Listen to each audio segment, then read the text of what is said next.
1000만 원이 19억이 된 거예요. 만약 우리가 이런 방식으로 투자를 했다면 노후 준비는 이미 끝낼 수 있어요.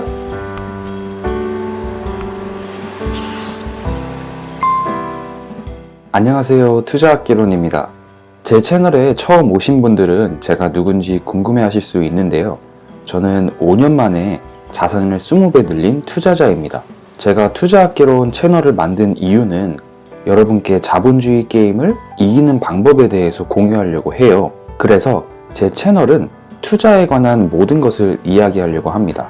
대표적으로는 금융지식, 퍼스널 파이낸스, 재테크, 자본주의, 그리고 제가 생각했을 때 가장 중요한 자기경영과 관련된 이야기도 여러분께 나눠드리려고 해요.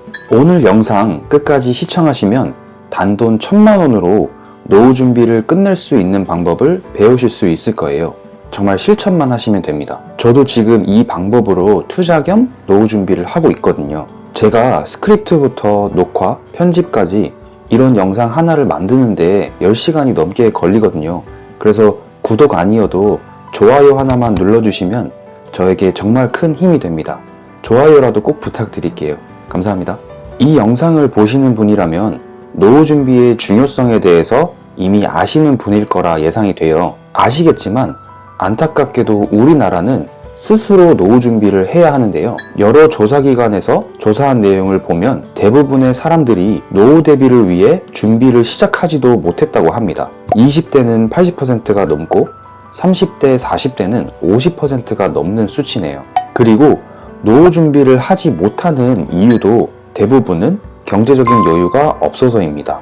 그렇다면 그냥 회사를 다니는 평범한 직장인이 단순 저축만으로 월 얼마를 저축하면 노후 준비를 할 수 있을까요? 이걸 알기 위해서 우리는 우선 노후 준비의 기준을 알아야 해요.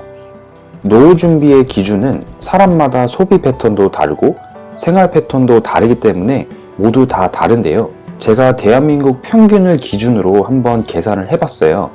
이 방법만 따라하시면 평균이기 때문에 노후는 문제없이 사실 수 있을 거예요. 국민연금공단의 최근 발표에 따르면 중고령자가 노후에 필요로 하는 적정 생활비는 부부 기준으로 월 237만 원이고 개인은 월 145만 원이라고 해요. 최소 생활비로는 부부 기준 월 174만 원이고요.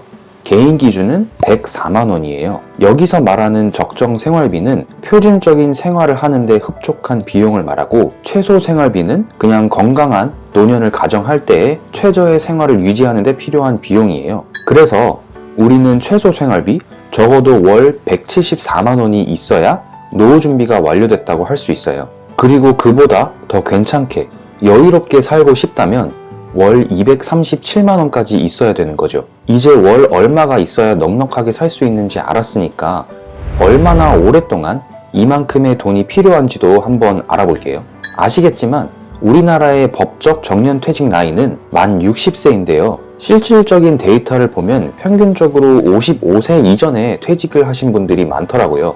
하나금융 보고서에서도 50에서 54세가 38.1%로 퇴직 시기가 가장 높아요. 문제는 우리가 55세에 퇴직을 한다고 해도 증가하는 기대 수명을 고려해 본다면 100세까지 살 가능성이 더 높아요. 2018년도에 우리나라의 평균 수명은 82.7세인데 만약 100세까지 산다면 55세부터 100세까지 45년을 퇴직 후에 더 살아야 해요. 인생의 거의 반을 더 살아야 하는 거죠. 그렇다면 넉넉한 노후를 살기 위해선 월 237만 원이 필요하고 45년을 더 살아야 하니까 단순 계산을 해보면 월 237만 원 곱하기 12개월은 1년에 2844만 원이 필요하고요. 그리고 45년이니까 2844 곱하기 45는 12억 7,980만 원입니다. 반올려서 13억이라고 할게요. 결국 우리는 괜찮은 노후 생활을 하기 위해서 13억이 필요한 거예요. 이건 그냥 단순 월 237만 원을 소비했을 때를 가정한 계산이기 때문에 이외에 병원비나 수술비, 여행비, 자녀 교육비를 포함한다면 더 큰 돈이 필요하겠죠? 단순 저축으로 13억을 모으려면 매달 200만 원을 저축한다고 가정하면 54년을 저축해야 해요. 불가능하겠죠? 그렇다면 제가 처음에 말씀드렸던 1000만 원을 어떻게 13억으로 만들 수 있을까요? 가장 중요한 복리의 마법을 빌리는 것입니다. 복리의 마법 정말 많이 들어보셨을 거예요. 그래서 아시는 내용이겠지만 영상을 정말 끝까지 한번 봐주세요. 제가 어떻게 그리고 무엇에 투자를 해야 하는지도 알려드릴게요. 아인슈타인은 복리는 세계의 8번째 불가사의라고 했어요. 복리를 이해하는 자는 벌 것이고 이해하지 못하는 자는 지불할 것이다. 바로 복리가 우리의 노후를 책임질 것입니다. 그렇다면 무엇에 투자를 하면 될까요? 바로 미국의 인덱스 펀드에 투자를 하는 거예요. 인덱스 펀드란 시장을 대표하는 기업들로 구성되어 있는 지수, 수치라고 생각하시면 되는데요. 이 인덱스 펀드들은 주식시장의 지수로 미국의 대표 기업들의 주가 실적을 지수화한 수치예요. 조금 더 쉽게 설명한다면 한 반에 10명의 어린아이가 있는데요. 매달 이 아이들은 수학시험을 쳐요. 이번 달 1월 달에 우리 개나리반 친구들의 수학시험 점수 평균을 보니까 57.4점인데요. 선생님은 우리 친구들의 수학 실력이 좋아지는지 나빠지는지를 보고 싶어 하는데 그럼 우리는 어떤 통계를 보면 될까요? 매달 수학시험 점수의 평균을 비교해보면 우리 친구들의 수학 실력이 좋아지는지 나빠지는지를 알 수 있겠죠? 그래서 선생님은 1월부터 7월 달까지 매달 개나리반의 평균 수학 시험 점수를 기록했어요. 보니까 7월 달에 평균이 90점까지 올라와서 선생님은 정말 기뻤습니다. 미국의 대표적인 인덱스 펀드에는 S&P 500과 다우존스가 있는데요. 우선 S&P 500은 국제 신용평가 기관인 미국의 스탠다드 앤 포어스 S&P가 만든 주가 지수예요. 그리고 다우존스는 경제, 산업, 금융 중심의 뉴스를 전 세계에 배급하는 다우존스라는 회사가 만든 주가 지수예요. S&P 500도 다우존스 지수와 마찬가지로 뉴욕 증권 거래소에 상장된 기업의 주가 지수이지만 지수 선정에 포함되는 종목 수가 다우존스의 경우 30개, S&P 500은 이보다 훨씬 많은 500개예요. 이 뜻은 다우존스는 30개의 기업으로 만들어진 지수이고 S&P 500은 500개의 기업으로 만들어진 지수예요. 만약 우리 개나리반이 S&P 500 지수라면 S&P 500은 500개의 기업을 기준으로 만든 지수이기 때문에 개나리반에 500명의 아이가 있는 거고요. 각 한 명의 아이는 각각의 기업을 의미하고 각 아이의 시험 점수는 각 기업의 주가 지수가 되는 거죠. 그리고 각 기업의 주가 지수를 평균으로 만들면 S&P 500이나 다우존스 지수가 되는 거죠. 이해되시죠? 그래서 우리가 매일 뉴스를 보면 다우존스가 얼마 올랐다, S&P 500이 얼마 내렸다라는 뉴스를 보잖아요. 그 이유는 이 지수들이 미국의 대표 기업들로 구성되어 있기 때문에 다우존스나 S&P 500 지수의 흐름이 시장의 흐름을 이야기해 준다는 거예요. 그래서 이 지수들이 중요한 거예요. S&P 500에는 이런 회사들이 있고요. 마이크로소프트, 애플, 아마존, 페이스북. 정말 이름만 들어도 알 기업들이죠.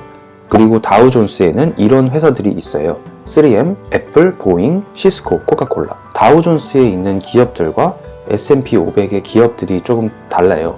이 두 지수는 기준이 다르기 때문에 다른 기업들로 구성되어 있어요. 우리는 바로 이 두 가지 인덱스 펀드에 투자를 하면 되는 거예요. 그 이유를 제가 설명을 드릴게요. 우선 다우존스 지수를 먼저 보여드릴게요. 어마어마하죠? 다우존스 지수를 보시면 1920년도부터 2020년까지 100년 동안 정말 꾸준히 상승하는 것을 볼 수 있어요. 1950년 1월 다우존스의 지수는 201달러였는데요. 2020년 1월에는 28,256까지 올랐어요. 만약 우리가 다우존스 지수에 1000만 원을 1950년도에 투자했다면 2020년도에 현재 얼마가 되었을까요? 계산을 한번 해보겠습니다. 제가 계산을 쉽게 하기 위해 환율은 1달러에 1000원으로 고정을 했어요. 이 시나리오에서 어차피 환율은 고정이기 때문에 1000원이든 2000원이든 상관이 없어요. 수익률이 중요한 거예요. 그래서 1000만 원을 달러로 환전한다면 1만 달러가 되고요. 1950년도 1월 주가는 201달러였기 때문에 1만 달러 나누기 201달러는 50주가 돼요. 우리는 1950년도에 1000만 원을 다우존스에 투자했다면 50주를 가질 수 있게 되는 거예요. 그렇다면 2020년 1월에 이 50주는 얼마가 되었을까요? 바로 141만 2800달러가 되었네요.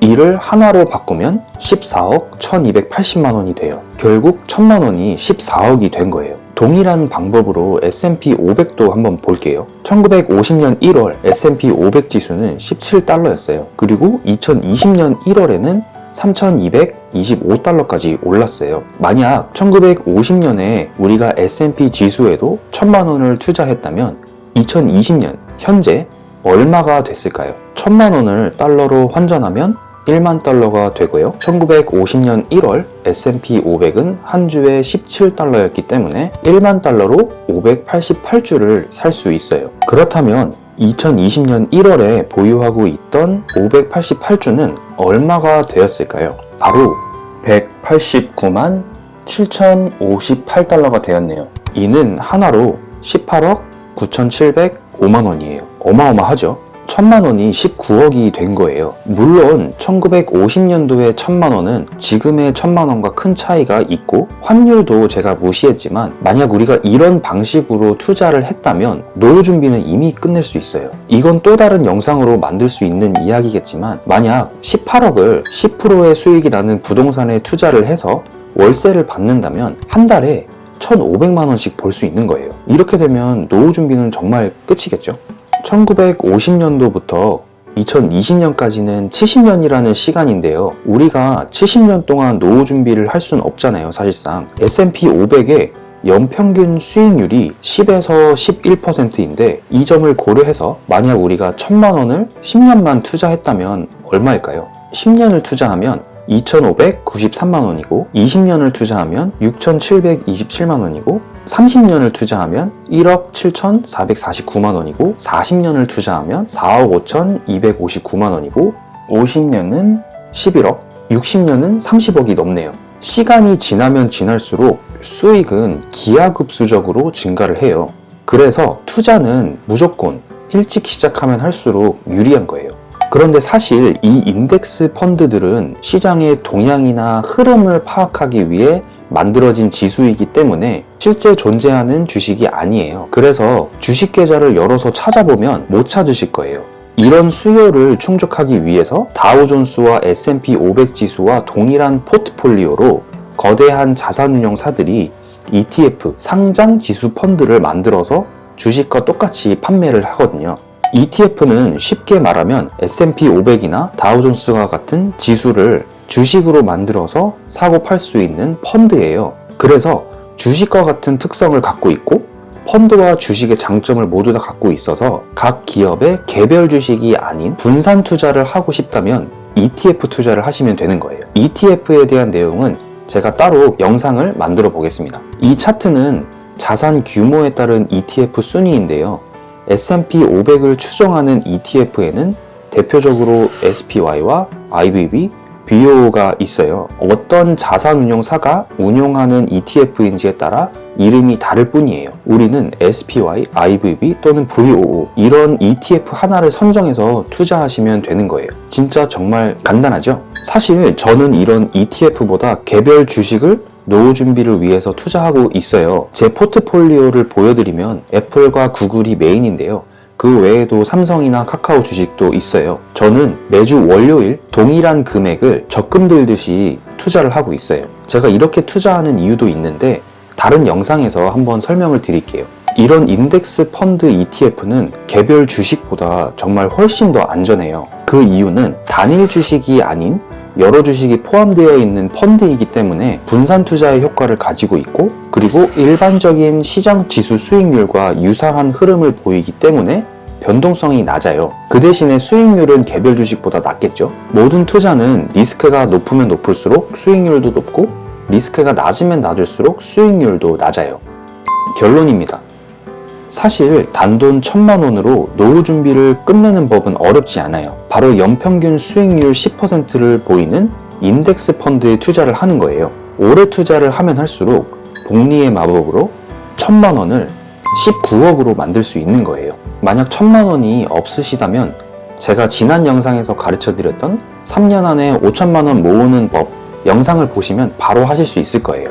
1000만 원을 한 번에 투자하기 좀 무서우시면 한 100만 원 정도 넣어보고 좀 더 기다렸다가 마음이 편해지시면 100만 원을 또 넣어보고 조금 더 지나서 100만 원 넣어보고 그렇게 1000만 원 정도 넣어두시면 나중에 정말 후회 안 하실 거예요.